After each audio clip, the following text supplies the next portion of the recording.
جی دوستو، میں اس وقت موجود ہوں گرین گولڈ پہ اور میرے ساتھ موجود ہیں جی حاجی گلزار صاحب۔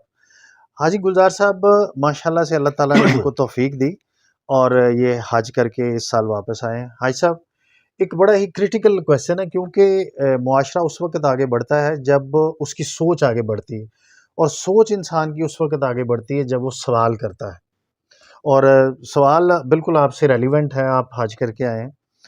ہم لوگ جب اسلام میں کوئی بھی عمل سر انجام دیتے ہیں، جس میں حج ہے، جس میں نماز ہے، جس میں روزہ ہے، جس میں زکوٰۃ ہے، یہ بنیادی طور پر جو عمل ہیں یہ ہمیں ریفائنڈ ہیومن بینگ بناتے ہیں، اچھا انسان بناتے ہیں، اور یقیناً اچھا معاشرہ اچھے انسانوں پہ مشتمل ہوتا ہے۔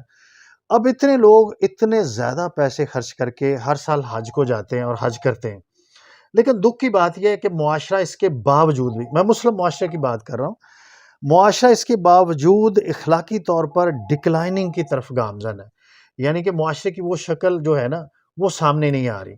تو حاجی حضرات جو ہیں، اگر وہ ہر سال 25 لاکھ حاجی بنتے ہیں، حج کرتے ہیں، اور حج کے لیے ہمیں ہمارے مذہب میں بتایا جاتا ہے کہ جب آپ حج کرتے ہیں، آپ اللہ کے گھر کی زیارت کرتے ہیں، تو اس دن آپ ایسے ہو جاتے ہیں جیسے آپ ماں کے بدن سے اس دن پیدا ہوئے ہو۔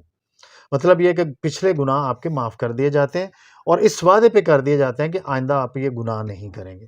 تو اس کے باوجود معاشرے میں بہتری نہیں آئی، تو کیا کہیں گے اس کریٹیکل پوائنٹ کے حوالے سے آپ؟ بسم اللہ الرحمن الرحیم۔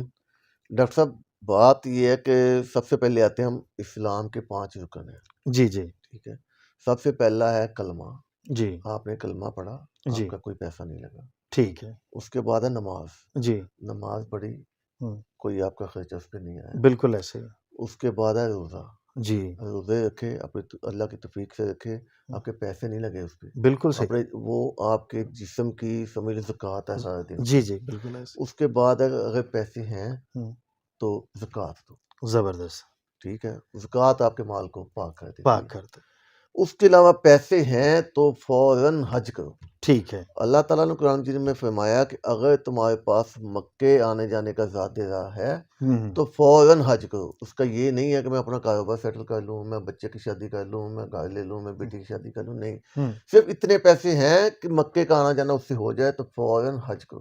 ٹھیک ہے، ایسی ایک حدیث نبی پاک نے فرمایا کہ اگر تمہارے پاس پیسے ہوتے ہوئے تم نے حج نہیں کیا تو تم چاہے یہودیوں کے مرو چاہے نصرانیوں کے مرو۔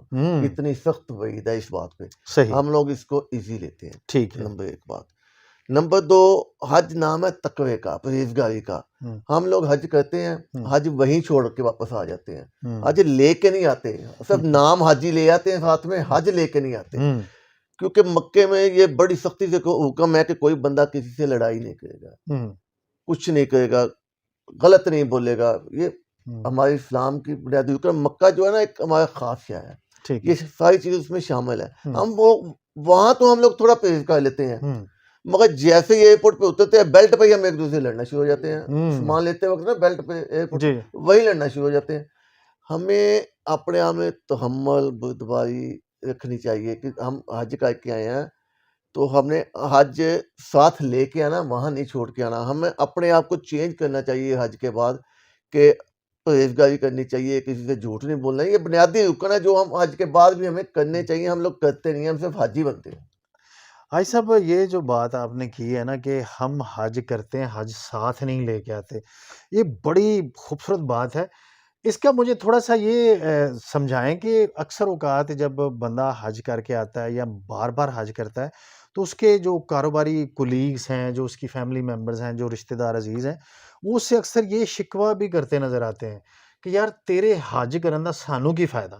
مطلب یہ کہ حج کے بعد بھی تمہاری عادتیں نہیں بدلیں، تمہارا کردار نہیں بدلا۔ تو یہ آپ نے بڑی خوبصورت بات کی کہ حج جو ہے آپ ساتھ لے کے آئیں، مطلب یہ کہ وہ ذمہ داری اب آپ فیل کریں کہ اب میں نے چینج ہونا ہے۔ تو حاجی صاحب، اس حوالے سے مجھے بتائیے گا، بہت خوبصورت پہلے 2 باتیں آپ نے کاؤنٹ کی کہ بھئی اگر آپ کے پاس زیادہ راہ ہے تو آپ حج کے لیے جائیں۔ اچھا، یہ جو بار بار حج کرنا ہے، اس کو آپ کس حوالے سے جسٹیفائی کریں گے یا کس نقطہ نظر سے اس کو ہم ایڈووکیٹ کریں گے اس پوائنٹ کو؟ یہ نبی پاک کا فرمان ہے کہ بار بار حج اور عمرہ کرو۔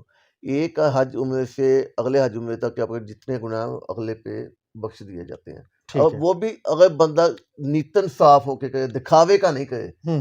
تو پچھلے یہ حکم ہے کہ آپ بار بار عمرے کرو، بار بار حج کرو، تاکہ آپ کے پچھلے گناہ مگر گناہ تو بخشوا لیے جا کے اللہ سے، مگر آگے آگے پھر نیا رجسٹر کھل گیا نا. آپ کے تو کوئی رجسٹر بڑھتے گئے نا. آپ کو تو یہی چاہیے کہ پچھلے رجسٹر کا کلوز ہو گئے تو آگے آپ کا کوئی نیا رجسٹر نہیں کھلے. مطلب آگے آپ کو پھر عمرہ یا حج کرنے کی ضرورت نہ پیش آئے کہ آپ کو لگے کہ میں نے صاف ستھری زندگی نہیں، گزار. پیش نہ آنے کی بات نہیں ہے، صاف ستھری زندگی تو بتانی چاہیے، مگر حج عمرہ تو ساتھ میں اللہ کا حکم ہے، نبی پاک کا فرمان ہے، یہ کام تو کرنے چاہیے بندے کو.